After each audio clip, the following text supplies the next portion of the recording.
Le jardin de Cocaïne-Saint-Pharon, c'est un projet de l'ARIL, l'Association régionale pour l'insertion, le logement et l'emploi, à Meaux, en Seine-et-Marne, qui a démarré début 2017 pour permettre de créer un chantier d'insertion en maraîchage bio en zone périurbaine, donc assez proche du centre-ville de Meaux. Ce projet a pu démarrer grâce au partenariat avec la ville de Meaux qui a mis à disposition de l'association près de 4 hectares de terrain pour cultiver des légumes en bio et les vendre sous forme de paniers hebdomadaires à des adhérents, des Méloises, sur ce territoire. Aujourd'hui, on a près d'une vingtaine de personnes en contrat d'insertion qui travaillent sur le jardin, avec 2 encadrants techniques qui les accompagnent, dont un chef de culture. La saison 2018 démarre et les premiers paniers sont prévus pour juin 2018. En plus de ce projet de vente de paniers, on a aussi une zone où on va pouvoir développer des ateliers pédagogiques autour du développement durable, puisqu'on est proche d'une zone urbaine où on a beaucoup d'écoles et d'associations accompagnant des jeunes intéressés par ce projet.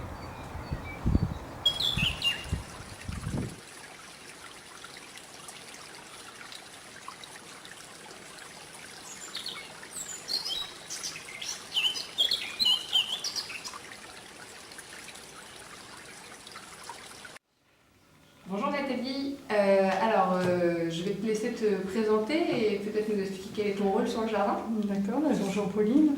Donc, je suis encadrante technique sur le jardin. On est 2 encadrants sur le jardin. Je travaille avec Yanis, qui est encadrant technique et chef de culture.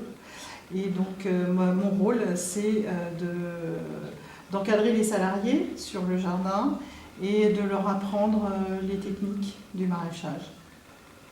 Ok, et vous vous occupez aussi de les accompagner du coup dans leur recherche d'emploi ou dans leur accompagnement global socio-professionnel? Donc l'accompagnement socio-professionnel des salariés est réalisé par des référentes. Il y a 2 référentes qui sont associées au chantier maraîchage et qui les voient régulièrement, au moins 1 fois par mois, plus si besoin, pour les accompagner dans la résolution de tous leurs freins au retour à l'emploi. Et vous êtes combien d'encadrants techniques? Et nous, on est 2 encadrants techniques sur ce jardin. Ok, donc 2 encadrants avec Yanis. 2 encadrants techniques, 2 référentes socio-professionnelles, des salariés. Ça fait beaucoup de monde sur ce jardin pour mener à bien le projet. Vous prévoyez de produire des légumes et quand est-ce qu'on pourra venir en acheter? Donc là, on est en plein dedans et normalement, vous pourrez venir en acheter dès le mois de juin. Super, rendez-vous en juin alors. Bonjour José et Claudine. Bonjour. Est-ce que vous pouvez me dire s'il vous plaît au jardin ici? S'il vous plaît, d'abord c'est au grand air d'abord, déjà avant tout. Voilà. On se sent un peu plus libre. Bon, moi pareil. C'est pareil. Est-ce que Ça me plaît. ça vous plaît? Qu'est-ce que ça vous a apporté? Vous avez appris des choses? Ah oui, beaucoup de trucs.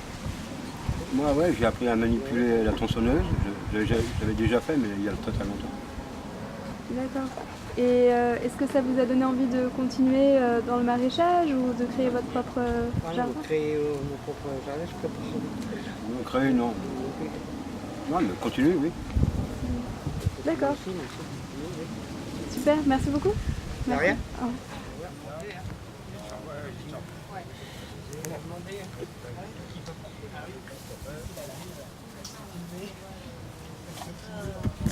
Aujourd'hui, sur le jardin, on a déjà les 2 serres que vous voyez derrière moi, qui sont en culture, et une partie du terrain également. Et vous avez également les bacs pédagogiques qui sont à côté de moi, et puis quelques locaux qui servent aux salariés qui travaillent sur le chantier tous les jours. Mais on a encore de gros investissements à effectuer pour pouvoir développer les chantiers et la culture de légumes. Donc on prévoit pour cette année d'avoir 2 nouvelles grandes serres, un système d'irrigation parce qu'on a besoin d'eau pour nos cultures, et de continuer à cultiver le reste de la parcelle qui est encore en train d'être aménagée.